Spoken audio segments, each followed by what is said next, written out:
Good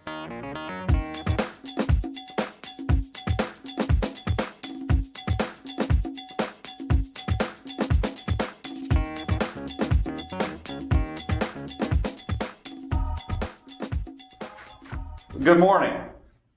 I'm here with Ron Unger, the President and CEO of WorkSmart, and I'm Laird Hepburn with the Business Owner Strategies Group, and we're here to talk on behalf of Small Business Insights of the Triangle. Well, Ron, good morning. Good morning. Thanks for having us in. Yeah, thank you for having the coming. Conversation, and we really appreciate the time, and I know our viewers appreciate the time too, and I know we're not going to talk about it, but as we walked in, we saw all these Inc. 5000 awards. So congratulations on running such a great business. Thank you very much. Our viewers don't know what you do. Would you start off by just giving us a thumbnail sketch of what is WorkSmart and what do you do? Who do you serve? Certainly. WorkSmart is an IT services company that focuses on being the IT strategy partner for its clients. And our clients tend to be in the North Carolina region, primarily in the Raleigh-Durham, Charlotte, and Triad areas. But we've also been pulled up into the Baltimore, New Jersey, and Philadelphia areas. And we just feel very fortunate to work with so many different types of businesses and industries. Our clients are law firms, medical practices, accounting firms, construction companies, many nonprofit organizations, some of the biggest names in North Carolina. We just are really proud of the impact that our clients are making on the North Carolina economy, but also that we're making an impact on their business. I'm surprised when you give the breadth of different industries, and I think in a lot of areas that's unusual, but I don't know about in your area. A lot of times I would think people are in verticals, but you're not. Am I right, wrong, and if so, how did you end up in so many different areas? In our industry, is called the managed IT services industry. It's called outsourcing, and there are organizations that specialize, and then there's companies like WorkSmart who create a platform, a set of standards that help businesses across different industries. And the example is if you compare a law firm versus a medical practice.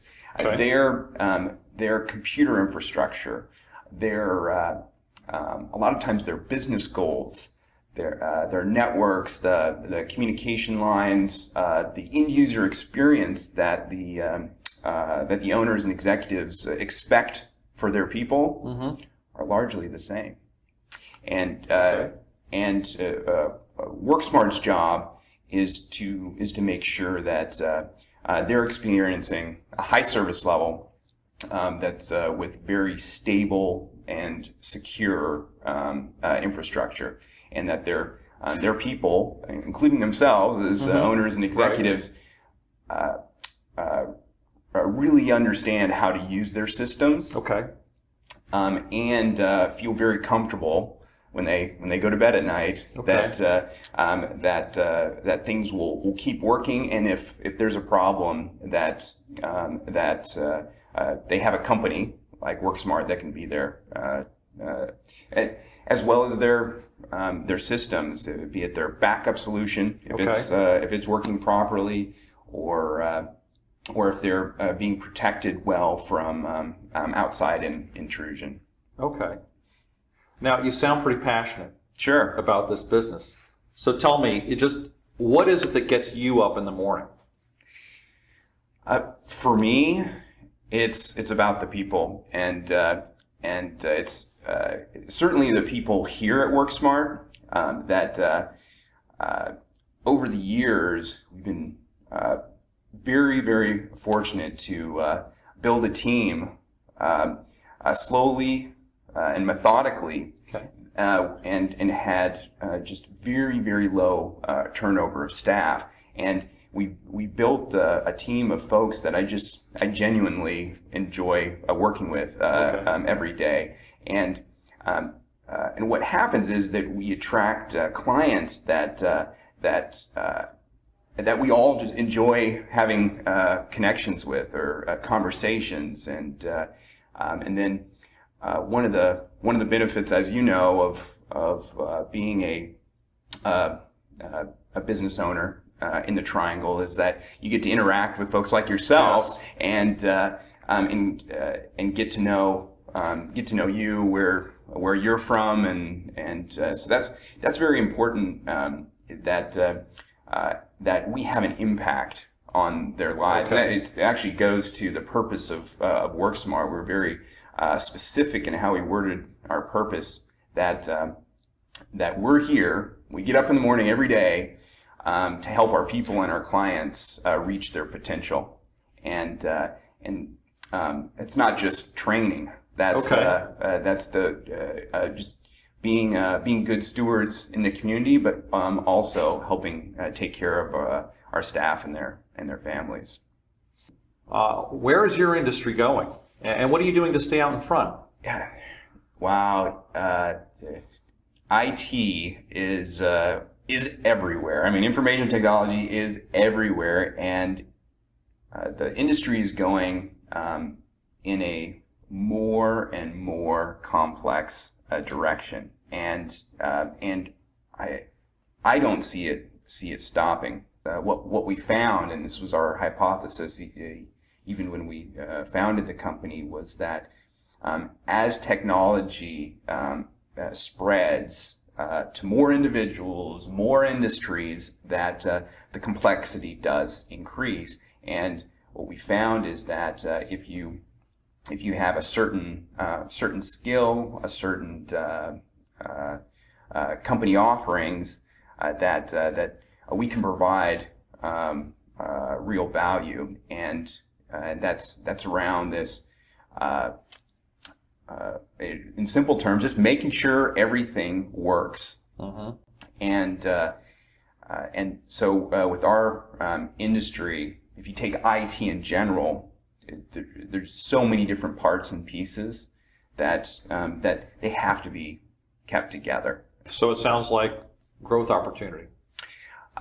We believe so, and we have everything in it. So but we have to be realistic and conservative in looking at the market. We founded the company right after the .com bubble burst, and that wasn't careful planning. It was it just happened that way, and at the point in our lives, and we went through the 2008 market crash, and what we found is that if you're in a needed niche, an area that is an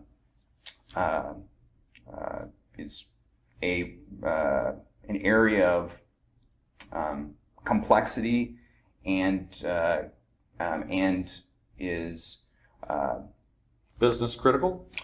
business critical. Yeah, it's a very good word for that. Okay. Well, we were talking about where things are going, and you were talking about the complexity, and I said, sounds like business opportunity. Mm-hmm. One of the things that I'd be interested in knowing is, as a business owner and a leader, you've got payroll, you've got competitors, everything else like that, if I can't add some more things there. What is it that keeps you up at night? And what are you doing about those things? Mm-hmm. I fester on and worry about the individuals that, and there's always someone in any organization that isn't performing where they could, and that's so much of my job nowadays is externally focused, looking at the industry, the market, All right. and specific clients if they need support. Sure. But also our staff, and I tend to think a lot about, well, what's the next thing that we could do as a company to help that individual perform at another level. Back to people. It really is for us, and when we went into our strategic planning a year and a half ago, we reaffirmed this, that sure, we love the technology, we love the devices, and the interesting parts and pieces, and Okay. Yeah. but we really enjoy seeing people develop, and seeing people achieve things that perhaps at another organization they wouldn't be able to do. And we had a year, 2 years ago, we had 6 individuals in our company between our Raleigh, Durham, and Charlotte offices that had babies that year. And it's No doubt they were all women. well, no. No. Well, we had I was families. counting. No, I I was counting. was teasing, but you're saying 6 staff members' families increased. Correct. And then 2 years before that, we had one of our staff members marry another staff member, and then a year before that, we had one of our staff members marry one of our client team members, and I guess just by the fact that I know know about all these family changes and these big milestones in their lives, Right. we really enjoy that aspect of running a company, that we can provide at least a career platform that can support the family life that they're going That's for. fantastic. And it even goes to like wellness and initiatives that we put in place. Ron, I want to wrap up with kind of 2 questions, and however we want to take them. But the first one is really, what do you wish some experienced business owner had told you about being a business owner before you got to where you are? What's one lesson that you could convey?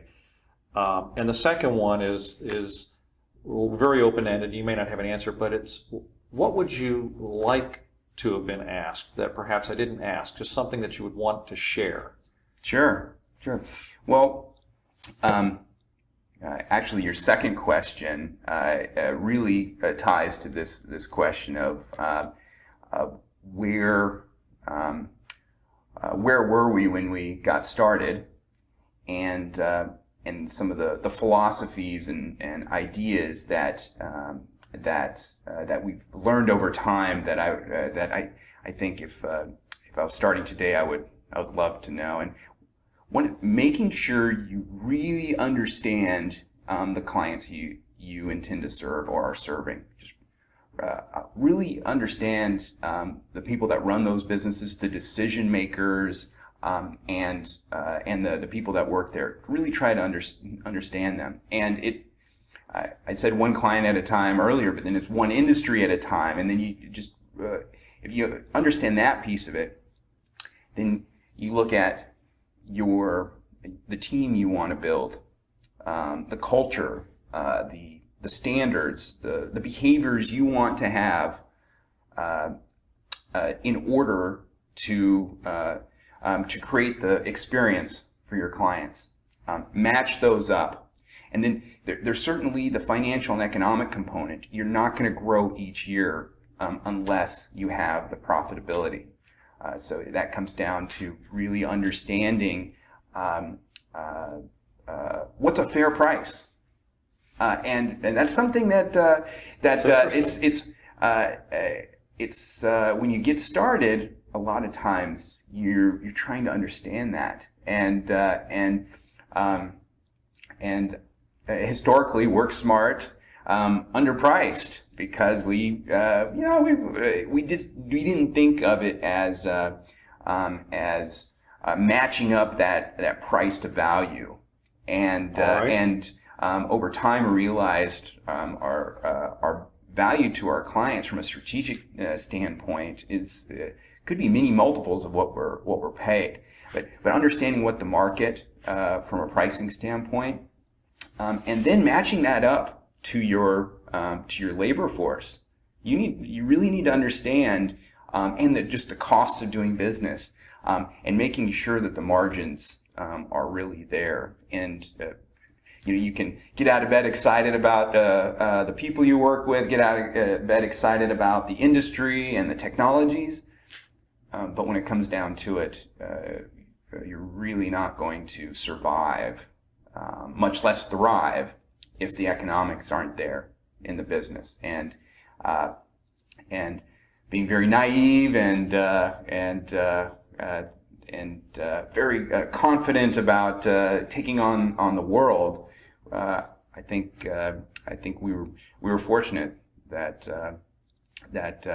we did focus on the client value, and we focused on matching up the people at our organization so that there would be a great marriage there. And we were very, very fortunate that the economics of the industry was such that we could continually invest and grow, because it does take capital to grow. Yes. And as an internally funded company, we invest by far, based on what I've seen industry numbers to be, some of the most back into the business for continued growth. That's and fantastic.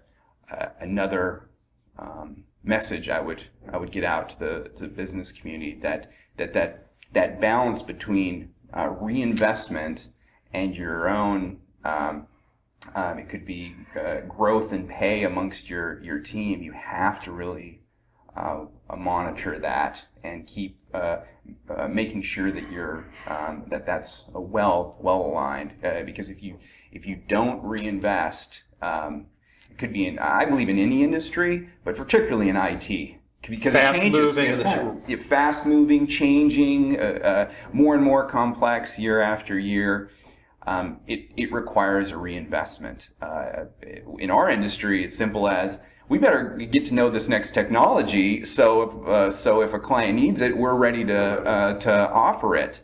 Or it could be, we're adding this department. This person's going into a management position. We better make sure that person has the training. Sure. Or we believe we can lead in the marketing area in our industry. Well, we need to invest in that area, and so that continual reinvestment is absolutely critical to keep that growth.